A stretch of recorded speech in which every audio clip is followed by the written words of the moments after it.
মাত্র 6 মাস আগে বিয়ে করেন বিধ্বস্ত বিমানের পাইলট ফ্লাইট লেফটেন্যান্ট তৌহির ইসলাম সাগর। 21 জুলাই সোমবার রাজধানীর উত্তরায় মাইলস্টোন স্কুল অ্যান্ড কলেজে বিধ্বস্ত হওয়া বিমান বাহিনীর প্রশিক্ষণ যুদ্ধ বিমানের পাইলট ছিলেন তিনি। এদিকে তার মৃত্যুতে রাজশাহীর উপশহরের 3 নম্বর সেক্টরের বাসায় চলছে শোকের মাতম। দুপুরে তার বাড়িতে গিয়ে স্বজনদের আহাজারি করতে দেখা যায়। পরে বিকেল 5টার দিকে সাগরের বাবা তহুরুল ইসলাম, মা সালেহা খাতুন ও ছোট বোন বৃষ্টিকে বিমান বাহিনীর একটি হেলিকপ্টারে করে ঢাকায় নেওয়া হয়। বিষয়টি নিশ্চিত করেছেন সাগরের মেজ চাচা মতিউর রহমান। তিনি বলেন, আমরা বিকেল 4:30টার দিকে তৌহিরের মৃত্যুর খবর পেয়েছি। এরপর বিমান বাহিনীর পক্ষ থেকে একটি হেলিকপ্টার পাঠানো হয়।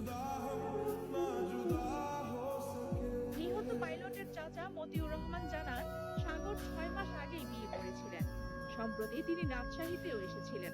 আপনাকেই বলছি, ইন্স্যুরেন্স পরিস্থিতিতে সুরক্ষা পাবে নিশ্চিত।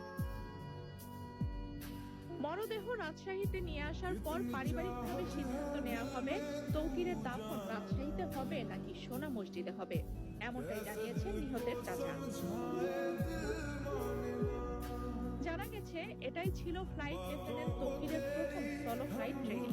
সোলো ফ্লাইট ট্রেনিং হলো একজন পাইলটের ট্রেনিং এর সর্বশেষ ধাপ। ফাইটার জেট অপারেট করার জন্য একজন পাইলট যে হাই স্কিল সেটি প্রমাণিত হয় সোলো ফ্লাইটের মাধ্যমে। ট্রেনিং এর এই পর্যায়ে পাইলটকে নেভিগেটর বা কো পাইলট বা কোনো প্রকার ইনস্ট্রাক্টর ছাড়াই একাই ফ্লাইট অপারেট করতে হয়। ফ্লাইট লেফটেন্যান্ট তৌহির আজ সেরকমই একটি ট্রেনিং ফ্লাইট অপারেট করছিলেন।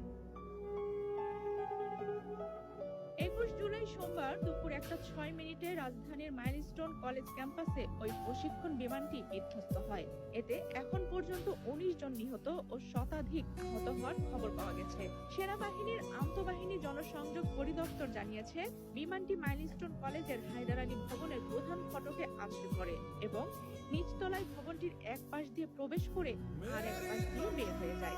এই ঘটনায় এখন পর্যন্ত 19 জন নিহতের সংখ্যা নিশ্চিত করেছে ফায়ার সার্ভিস। হতাহতের সংখ্যা শতাধিক।